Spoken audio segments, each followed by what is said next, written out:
নমস্কাৰ সকলোকে পুনৰবাৰ স্বাগতম জনাইছোঁ মোৰ চেনেলটিত। আজি মই আপোনালোকক eco club for mission life সম্পৰ্কে এটি টিউটৰিয়েল ভিডিঅ' দেখুৱাম। আপোনালোক সকলোৱে ক্লাষ্টাৰ গ্ৰুপত ইকো ক্লাবৰ প্লেণ্টেশ্যনৰ ড্ৰাইভৰ ফটো আপলোড কৰিবলৈ নিৰ্দেশনা পাইছে। এতিয়া আপোনালোকে কেনেকৈ সেই ফটোবোৰ আপলোড কৰিব, আপোনালোকে প্ৰথমে গুগল ব্ৰাউজাৰত গৈ চাৰ্চ কৰিব eco club for mission life. First লিংকটো ক্লিক কৰি দিব। আপোনালোকে চাওক ৰাইট চাইডে আপাৰ কৰ্ণাৰত লিখা আছে লগইন বুলি, তাতে ক্লিক কৰিব। স্কুল লগইনত ক্লিক কৰিব আৰু নিজৰ স্কুলৰ ডেছক'ডটো এণ্ট্ৰি কৰি দিব। ডেছক'ডটো এণ্ট্ৰি কৰাৰ পিছত কণ্টিনিউ টিপিব। আপোনালোকে ইয়াত পাছৱৰ্ড টাইপ কৰি দিব। যদিহে আপোনালোকে পাছৱৰ্ড পাহৰি গৈছে তেতিয়াহ'লে আপোনালোকে ফৰগট পাছৱৰ্ডত ক্লিক কৰি পাছৱৰ্ড ৰিকভাৰ কৰি ল'ব। পাছৱৰ্ড টাইপ কৰাৰ পিছত আপোনালোকে ইয়াতে কেপচা কোডটি এণ্ট্ৰি কৰি দিব। কেপচা কোড এণ্ট্ৰি হোৱাৰ পিছত ছাবমিট বটনটি ক্লিক কৰি দিব। লগইন হৈ গ'ল। লগইন হোৱাৰ পিছত ৰাইট আপাৰ কৰ্ণাৰত 3 লাইনছ আছে, তাতে ক্লিক কৰিব। 3টা লাইন আপোনালোকে দেখা পাইছে, গ্ৰীণ কালাৰৰ মাজত বগা ৰঙৰ 3টা লাইন আছে, তাতে ক্লিক কৰি দিব। আপোনালোকে ক্ৰিয়েট ইভেণ্টত ক্লিক কৰিব। ক্ৰিয়েট ইভেণ্টত ক্লিক কৰাৰ পিছত আপোনালোকে ইয়াতে নাম দি দিব, যেনে প্লেণ্টেশ্যন ড্ৰাইভ। আপোনালোকে ব্ৰিফ ডিছক্ৰিপশ্যন অফ ইভেণ্টৰ ডিছক্ৰাইব কৰি 2 লাইনমান লিখি দিব যে আপোনালোকে যি ইভেণ্ট কৰিছিলে কি বিষয়বস্তু সন্নিৱিষ্ট হৈ আছে, আপোনালোকে 2 লাইন ইয়াতে মেনশ্যন কৰি 3 নম্বৰত আপোনালোকে ক্লিক কৰি এডপ্ট হেল্থি লাইফষ্টাইল ক্লিক কৰিব। ছাব থিমত আপোনালোকে প্লেণ্টেশ্যন ড্ৰাইভ, লগতে আৰু কেইবাটাও এক্টিভিটি আছে, nature walk, awareness session, flora QR code. আমি প্ৰত্যেকে গছৰ QR কোড ক্ৰিয়েট কৰিছিলোঁ, সেইটো এক্টিভিটি আপোনালোকে আপলোড কৰিব পাৰে। তাৰপিছত poster making, Miyawaki forest debate, environment day celebration, competition other. আপোনাৰ কাৰণে যি প্ৰিফাৰেবল হয় সেইটো চুজ কৰি next mode of implementation, digital নে physical, type of event, action হয়, এৱাৰনেছ হয় নে action and awareness both, number of event, আপুনি কেইটা ইভেণ্ট ক্ৰিয়েট কৰিছে, 1, 2 নে 3টা। মই দেখুৱাইছিলোঁ অলপ আগতে কেইবাটা এক্টিভিটি আছে, আপোনালোকে যদি 2টা কৰিছে 2টা দিব, 1 কৰিলে 1 দিব। ডেট এণ্ড টাইম আপোনালোকে ছেট কৰি দিব। তাৰপিছত ডিষ্ট্ৰিক্ট আৰু ষ্টেট অট'মেটিকলি দিয়া থাকিব, যদি নাথাকে আপোনালোকে চুজ কৰি চিটি চুজ কৰি ছাবমিট বটনটো ক্লিক কৰিলে আপোনাৰ ইভেণ্টটো ক্ৰিয়েট হৈ যাব। ইভেণ্ট ক্ৰিয়েট হোৱাৰ পিছত আপোনালোকে আকৌ 3 লাইনত টিপিব, ইভেণ্ট মেনেজমেণ্টত যাব, লিষ্ট অফ ইভেণ্টত ক্লিক কৰিব।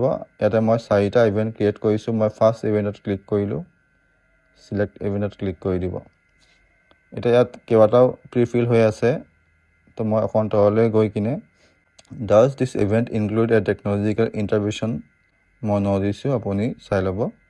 Have all participant attending event taken the pledge, আপোনালোকে যে শপত গ্ৰহণ লৈছিলে তাতে প্ৰত্যেকটা পাৰ্টিচিপেণ্টে এটেণ্ড হৈছে নাই। এজ গ্ৰুপ মানে বয়স 3 বছৰৰ পৰা 8 বছৰ বয়সৰ কেইজনে পাৰ্টিচিপেট কৰিছে, 8 বছৰৰ পৰা 11 বছৰ, 11 বছৰৰ পৰা 14 বছৰ, 14 বছৰৰ পৰা 18 বছৰ, এনেকৈ আপোনালোকে দি দিব। ধৰক 3 বছৰৰ পৰা 8 বছৰৰ 10 গৰাকী, 8 বছৰৰ পৰা 11 বছৰৰ 15 গৰাকী, 11 বছৰ পৰা 14 বছৰৰ ল'ৰা ছোৱালী এল পি স্কুলত নাই, হাইস্কুলৰ ক্ষেত্ৰত সেইটো প্ৰযোজ্য হ'ব। তো মই এটা 0 দি দিছোঁ। তাৰপিছত আপোনালোকে জিঅ'টেগ ফটো আপলোড কৰিব, মেক্সিমাম 5টা। চুজ ফাইলত ক্লিক কৰিব, ফটোবোৰ ওলাব গেলাৰীৰ পৰা, আপোনালোকে চুজ কৰি আপলোড কৰি দিব। ফটো কেপশ্যনত লিখিব আপোনালোকে প্লেণ্টেশ্যন। আপলোড ভিডিঅ', যদি ভিডিঅ' আপোনালোকে ক্লিক কৰি থৈছে, মেক্সিমাম 5 MB ভিডিঅ' হ'ব লাগিব, পাৰ ভিডিঅ'ত 5 MB।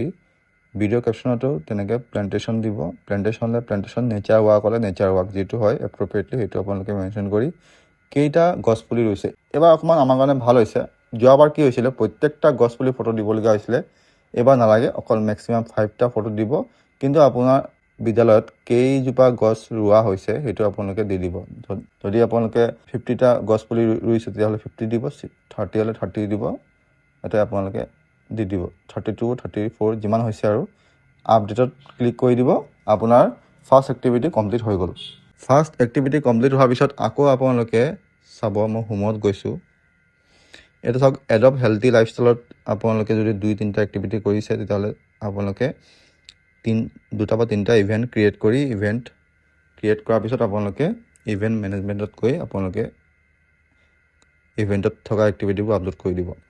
2 নম্বৰ হ'ল এডপ্ট ছাষ্টেইনেবল ফুড ছিষ্টেম। যদি আপোনালোকে ধৰক গ্ৰীণ হাউচ বা কিটচেন গাৰ্ডেন আপোনালোকৰ বিদ্যালয়ত আপোনালোকে সৃষ্টি কৰিছে, সেইবোৰৰ ফটো বা এক্টিভিটি দেখুৱাব পাৰে। ৰিডিউচ ৱেষ্ট, আমি যিবিলাক পেলনীয়া বস্তুবোৰ কেনেকৈ আমি ৰিডিউচ কৰিব পাৰোঁ সেইটো সম্পৰ্কে এক্টিভিটি হ'ব।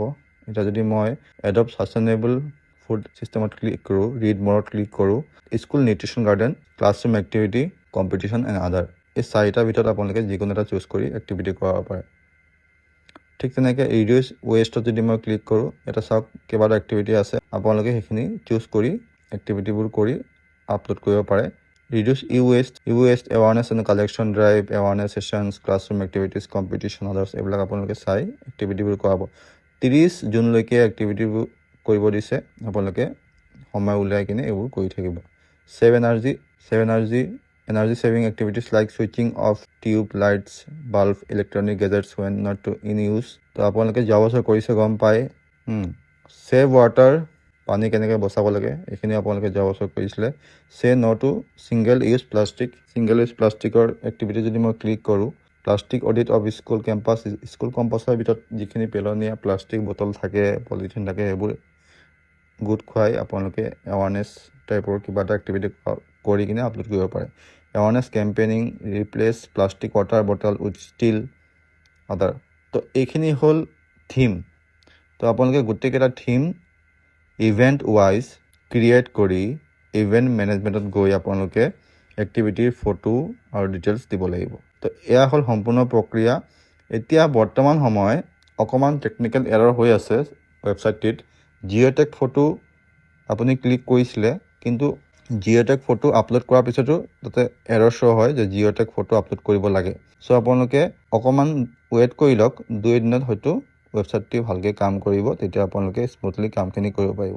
এয়া আছিলে আজি ইনফৰ্মেশ্যন। আশা কৰিছোঁ মোৰ ভিডিঅ'টি চাই উপকৃত হৈছে। লগ পাম আন এটি ভিডিঅ'লৈ। তেতিয়ালৈকে stay fit, stay healthy. Bye বাই।